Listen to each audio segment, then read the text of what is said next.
Welcome to another episode of Management Unplugged by GR. Today, we're really diving deep into a system that seems to break all the rules. It's kind of the ultimate management paradox. Right. We're looking at a non-profit hospital chain in India. But here's the twist. It operates less like a charity and more like, like a super efficient, world-class manufacturing giant. Think scale, standardization, financial independence. Exactly. We're talking about the Aravind Eye Care System, or AECS. Now, their mission, it's deeply humanitarian, no question. Absolutely. But the way they achieve it, that's pure operational brilliance, like industrial engineering applied to healthcare. Aravind didn't just want to treat some patients, they aimed bigger, much bigger. They set out to basically solve the problem of needless blindness for millions, primarily, conditions like cataracts that are actually quite curable. The scale they were tackling was just huge. Think about it. Globally, maybe 45 million people were needlessly blind. And a massive chunk of that, around 10 million people, were right there in India. And these aren't like rare genetic conditions needing futuristic cures. Often it's simple cataracts. A relatively quick surgery can fix it. The real tragedy was that word, needless.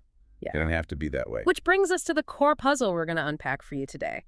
How does AECS manage to give away sight-restoring surgery totally free to maybe 80% of its patients? 80%. And get this, despite that massive charitable load, they remain 100% financially self-supporting. They fund their own growth, their own expansion. No reliance on handouts for the core work. So our mission today is really digging into the how. How did they build this assembly line for sight, and how do they run it with world-class efficiency and quality? ###AstraB. The founder and the visionary mandate. To really get Aravind, you absolutely have to start with the founder, the visionary, Dr. G. Venkataswamy, or just Dr. V. His story's incredible. So he retires in 1976. He'd been head of ophthalmology at a government medical college in Madurai.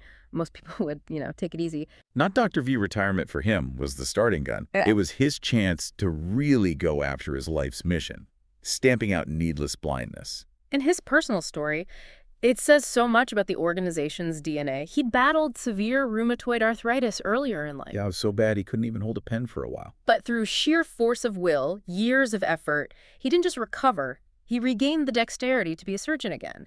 That level of grit, that resilience, you see it in Aravind itself. Totally. And he didn't hang around waiting for big grants or government money, no. Oh. In '76, he took his entire life savings, everything he had, Wow. and formed the Govil Trust, the very first Aravind Eye hospital. Unbelievably basic, just 11 beds 11 beds where... in his brother's house. Can you imagine? That's amazing. And right from day one, that financial model was there, wasn't it? Absolutely. That cross-subsidy idea was baked in from the start. 5 beds were for paying patients, the other 6 reserved, always for those who couldn't pay. So it wasn't just charity tacked on. It was fundamental to the strategy, how they served people, and critically, how they planned to grow. And that growth plan was built on this non-negotiable principle Dr. V laid down. The hospital had to generate a surplus. It had to fund its own expansion. Not through, 5-star hotel pricing, which other private places were doing. No. And crucially, no bank loans, no debt for the core mission. Viability had to come from one place. Productivity, sheer relentless efficiency, and huge volumes. That conviction that you could fund massive scale purely through mission-driven efficiency, it worked. The growth was just staggering. It really was. In just 23 years, that tiny 11-bed setup, it exploded into the whole AECS network.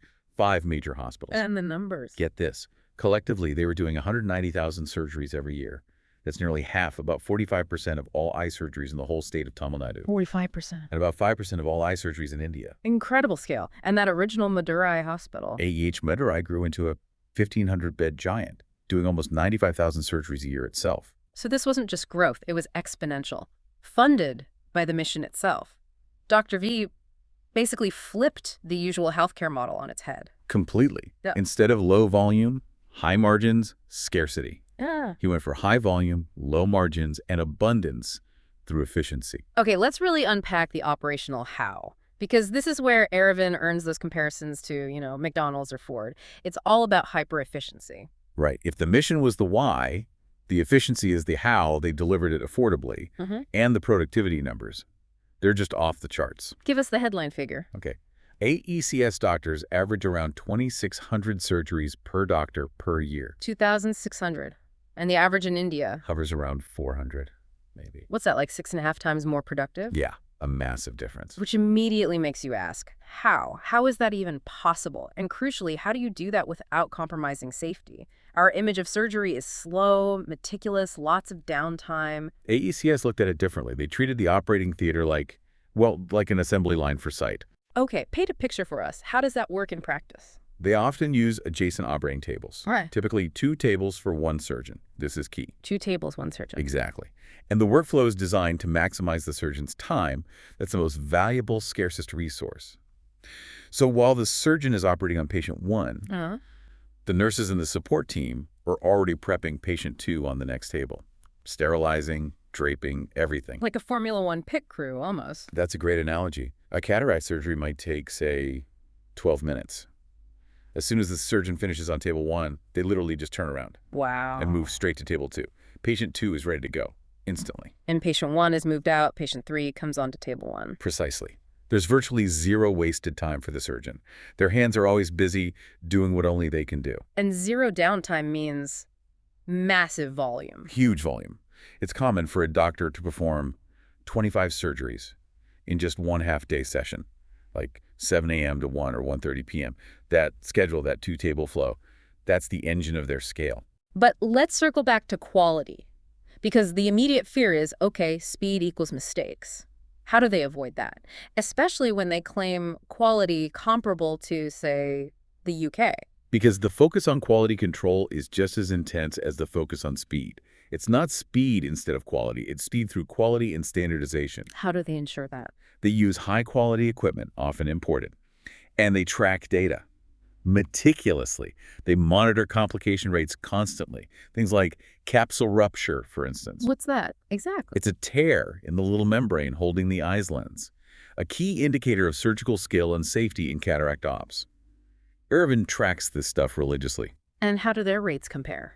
Their data showed rates were as good as, sometimes even better than, benchmarks from places like the Royal College of Ophthalmologists in the UK. That's impressive. And if a complication does happen, it's not just shrugged off, it's traced back.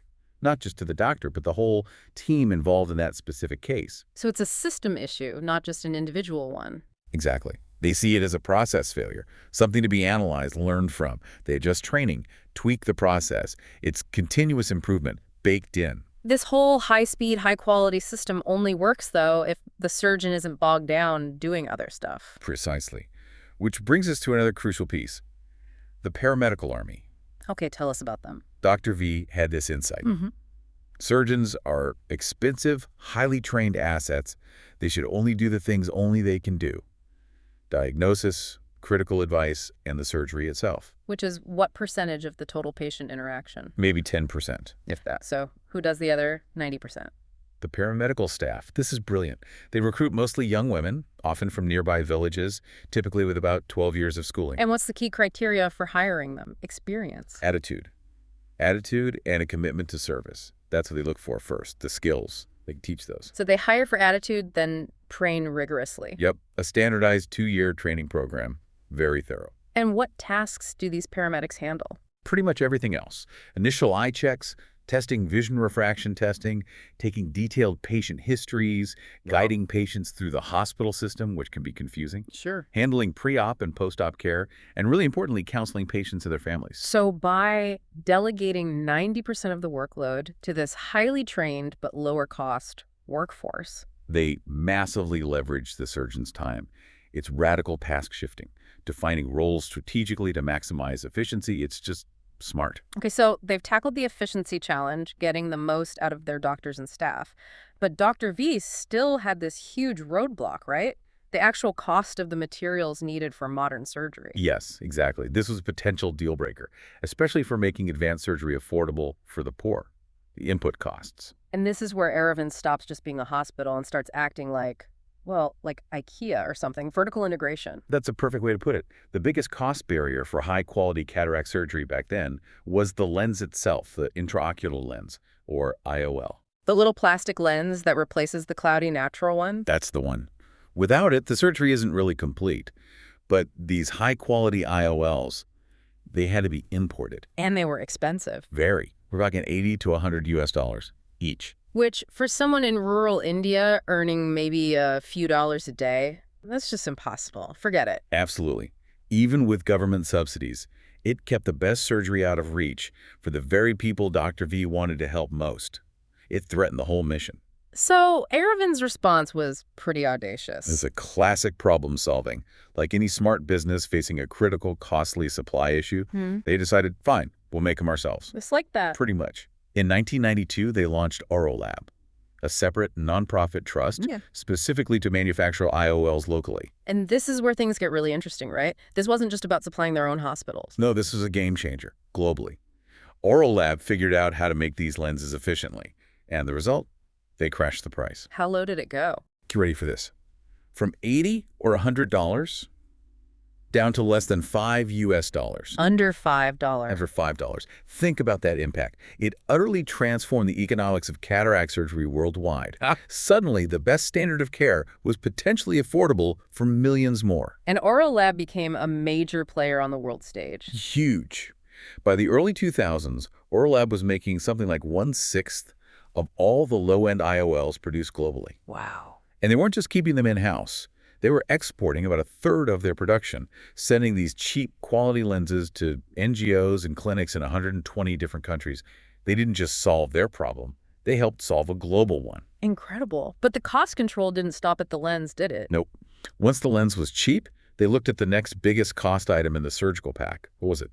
Sutures. The thread used to stitch the eye. Same logic applied. Same logic. Orolab diversified.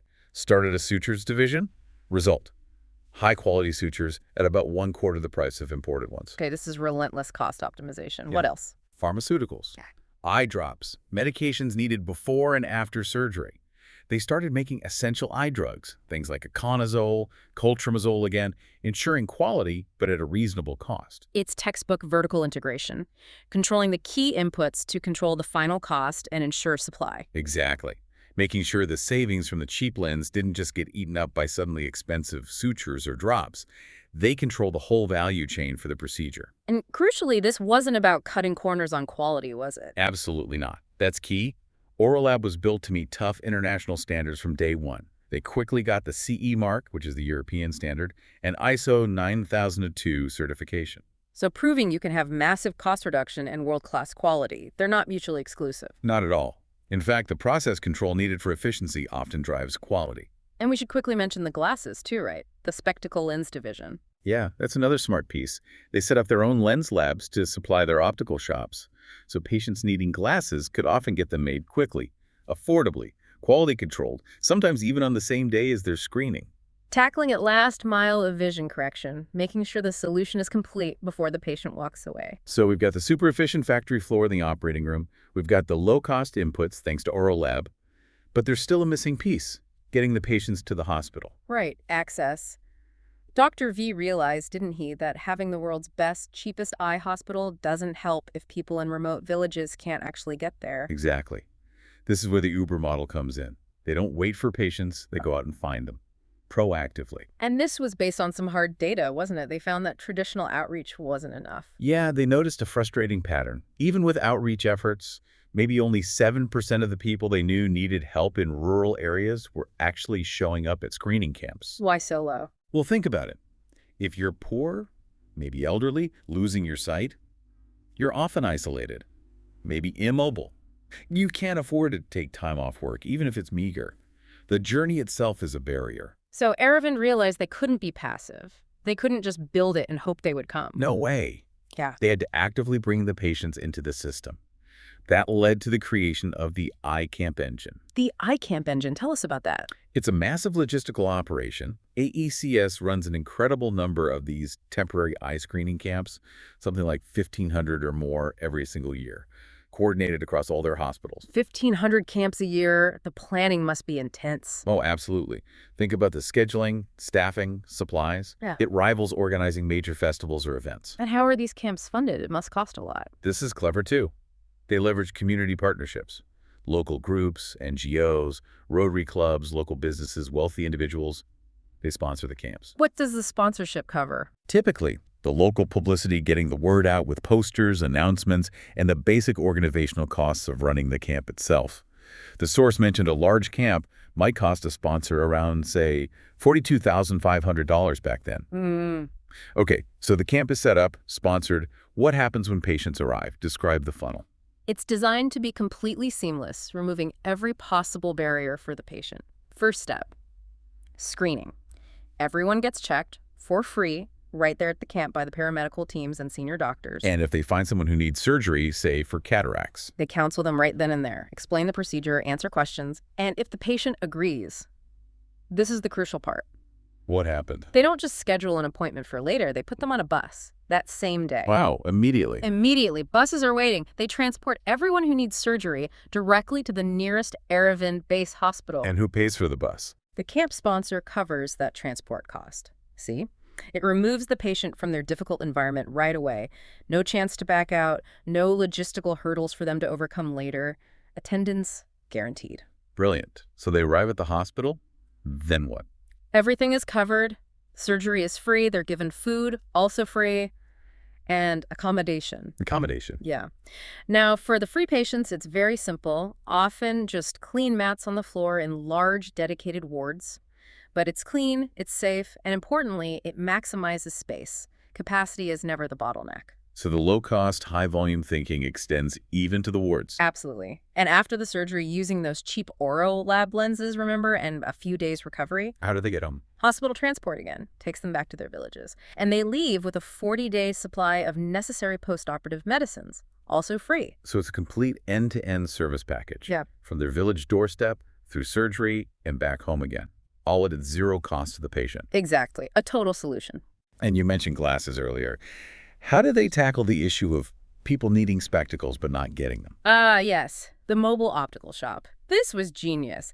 They realized that even if glasses themselves weren't super expensive, the process of getting them was a barrier for the rural poor. How so? Think of the time off work, the cost of travel to a town, maybe multiple visits for testing and fitting. These hidden costs were often higher than the glasses themselves, so people just lived with poor vision. It perpetuated needless poor sight just from logistical friction. Right. So Aravind's solution, bring the optical shop to the eye camp. On wheels. Essentially, yes. They'd pre-stock common prescription lenses based on estimates.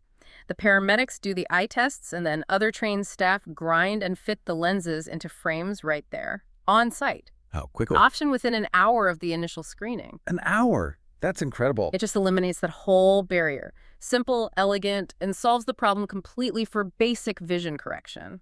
Okay, so we've seen the incredible efficiency, the smart cost control through making their own stuff, and this amazing system for bringing patients in. But it all has to loop back to that central question. The money. Right, the paradox.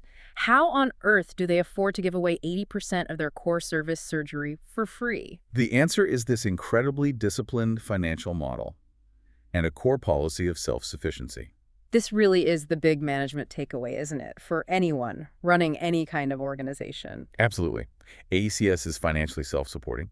They explicitly state they do not depend on government grants or outside donations for their main operations or their expansion. They'll accept donations, presumably. Oh, sure, they accept them. But the fundamental model, its viability, doesn't rely on that external charity. It stands on its own 2 feet. So how does the cross-subsidy work then? The paying patients funding the free ones? It does work that way, but maybe not how you'd first think.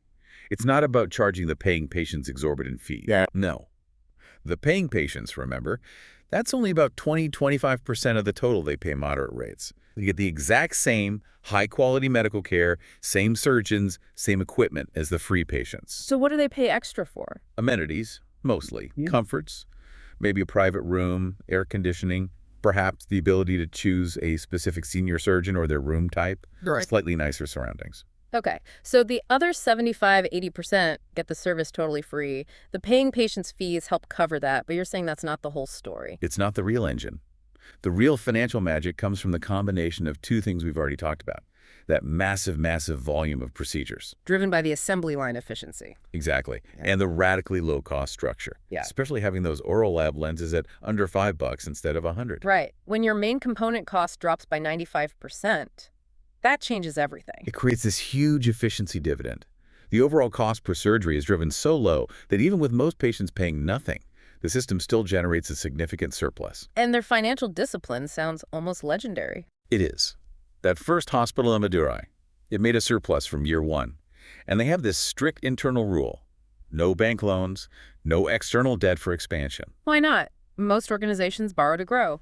Dr. V felt very strongly about this. He believed that taking on debt would eventually compromise their mission, their values, their freedom to operate the way they wanted. Interesting. So how do they fund growth then? Slowly and steadily. Right. Gradual growth, they called it. Funded entirely by the surpluses they generate themselves. It forces discipline. Every expansion has to be earned through proven operational success. And this isn't just theory, right? We have actual numbers. We do. The source gives data for 2002-2003. Total income was about 418 million rupees. Which was roughly, what, in US dollars back then? Around 8.7 million USD, give or take. But here's the kicker. Their surplus, the excess of income over spending, was 213 million rupees. So nearly half, or about $4.4 million USD in profit, essentially. Yep. A massive surplus, proving the model wasn't just sustainable, it was incredibly financially healthy. And that money goes straight back into the mission, expanding capacity, reaching more people, getting closer to eradicating needless blindness. Hashtag tag an era. The culture and the future. So you've got the process, you've got the finances, but what holds it all together? What makes it sustainable year after year? It really comes down to culture. Right, that intangible element. Dr. V understood that the operational brilliance and the financial model were necessary, but the culture was the secret weapon. Hard to copy, hard to measure. You see it right from the hiring process, especially for those vital paramedics. We mentioned they hire for attitude. Yeah, from rural backgrounds, looking for that service mindset. Exactly. They often specifically look for young women from large families and villages. The thinking was they often come with an inherent sense of duty, of service, maybe humility, skills. Those can be taught. The ethos, that needs to be there. And the service ethos runs through the whole organization, deeply. Doctors, nurses, everyone is expected to buy into these values. And it creates powerful non-monetary rewards. Like what? Well, nurses, for example. Their pay might be similar to, maybe even a bit less than, a government hospital job. But the respect they get in their communities for working at Aravind, the sense of pride, of doing truly meaningful work, that's huge. It's a massive motivator and retention tool. That makes sense. And this commitment to excellence doesn't just stay within Aravind, does it? They actively share their knowledge. Right. That's LAICO, the Lions Aravind Institute of Community Ophthalmology. It's basically Aravind's consulting arm. Consulting? Yeah, they train staff and managers from other hospitals, teach them how to implement the Aravind model, the efficiency, the systems, the financial self-sufficiency. They export the blueprint. And has LAIC actually made a difference elsewhere? The results are remarkable. By 2003, they'd already worked with nearly 150 hospitals across India, Africa, Southeast Asia. And the impact?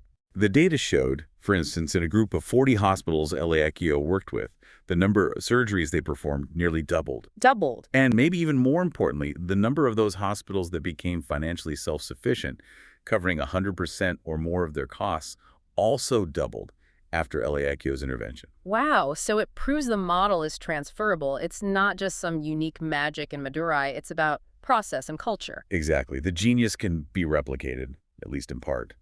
But even Aravind faces challenges, right? No system is perfect. True. What are some of their ongoing management hurdles? Well, one mention was centralization. A lot of the strategic direction still came heavily from the main Madurai hub. They recognized a need to build up leadership across the whole network for long-term stability succession planning. Makes sense as they scale. What about staffing, particularly the surgeons? That remains a tough one. Doctor retention, they're losing maybe 20-25 surgeons a year. Why? Are the salaries not competitive? They are competitive, generally. But the reality is, a surgeon can often make significantly more money in private practice elsewhere. The lure of higher personal income is always there. So how does Aravind compete for talent when they can't always offer the absolute top dollar? They lean heavily on that unique value proposition we talked about, offering, as they put it, a good work environment, a good name, and a status based on high integrity. It's an appeal to mission, to purpose, over pure financial gain. And are they doing anything strategically to help with retention? Yeah, trying to make the work itself more meaningful long-term, developing dual specialties for doctors, giving them broader expertise, and getting them more involved in leadership roles within AECS. Giving them a bigger stake in the organization's future, beyond just the operating room. Exactly, making them feel like owners of the mission, not just employees doing high-volume surgery. It turns that valuable talent into a strategic asset for the long haul. So at the end of the day, Airvin's future really depends on protecting and strengthening that core culture, right? Keeping the mission front and center. Absolutely. That's the glue that holds the whole incredible system together and protects it from pressures that could dilute its impact. So wrapping this up, what are the big takeaways for you, the listener, thinking about management from this Aravind story? It feels like there are some really powerful universal lessons here. Definitely. I see three key things that any organization really can learn from. First, have an absolutely clear, non-negotiable mission. For Aravind, it was eradicating needless blindness. That purpose has to drive everything. Every decision filtered through that mission. Okay, what's number two? Relentless operational efficiency. Think like a manufacturer. Standardize processes, eliminate waste and downtime, treat your core work like an assembly line, and use your resources smartly, like the paramedical army freeing up the surgeons. Maximum value from your most critical assets. Got it. And the third? Strategic vertical integration. Control your critical input costs. Oralab is the prime example. Taking charge of the IOL cost didn't just save them money, it changed their entire industry and secured their mission financially. It's an amazing story. And it really challenges that old idea that you have to choose between being profitable and doing good at scale. Exactly. Aravind proves they're not mutually exclusive. In fact, they can be interdependent. That relentless drive for higher quality and radically lower cost, all fueled by that clear social mission. That's what created arguably one of the most robust, sustainable business models on the planet. It really is a blueprint for impact. Yeah, the final thought might be this. Maybe the path to true operational excellence and financial freedom isn't maximizing margins, but optimizing your system to serve the absolute greatest number of people at the lowest possible cost. That seems to unlock something incredibly powerful. A provocative thought indeed. Something for everyone to chew on. For sure. See you later. Bye-bye.